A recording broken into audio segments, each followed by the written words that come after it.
Dear comrades, July 19th is a historic day in the entire banking industry and it's a day to cherish by all bankers. It's our duty to know the history and the conditions prevailing before nationalization. In 1962, there was Indo-China War. In 1964, the demise of our first and beloved Prime Minister Sri Nehruji. Followed by 1965, there was a war between India and Pakistan. And in 1966, the demise of our second Prime Minister Sri Lal Bahadur Shastriji. The Indian economy from 1964 to 1967 has witnessed a double-digit inflation followed by negative growth and very low foreign reserves. The Indian economy was worsened very badly. If you see the agriculture portfolio in 1950, it was 2%, and the portfolio of industry and commerce is 70%. In 1967, the agriculture was same 2%, and industry and commerce it was 85%. Rural branch distribution was 13% in 1950 and 17% in 1967.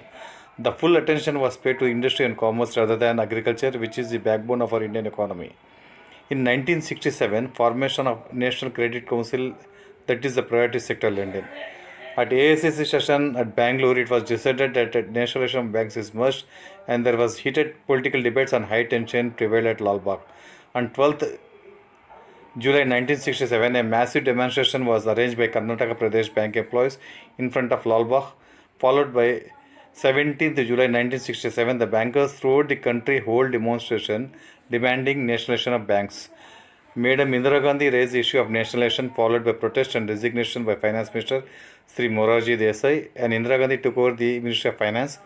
On July 17th and 18th, the Chief Economic Advisor was asked to prepare a legislation with the help of RBI Governor Mr. L.K. Jha, and the ordinance was promulgated by President Sri V.V. Giri just one day before he vacates his office on July 20, 1969. July 21st, 1967, Lok Sabha session resumed and 14 banks were nationalized which were having deposits of 50 crores and above. On February 10, 1970, the Supreme Court held that the act was void mainly on the ground as a discriminatory, as the compensation proposed to be paid by the banks was not fair compensation.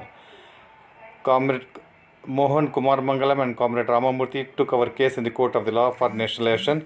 Tension prevails with respect to nationalization, and the General Council called upon the bankers to come out with a nationwide campaign from 12th to 19th February 1970. A fresh ordinance was passed on February 14th, and the act was passed on March 31st, 1970, and 14 banks were nationalized with effect from 19 July 1969. In the words of Comrade H.L. Parwana, our beloved Secretary of ABA, that it was the finest hour and a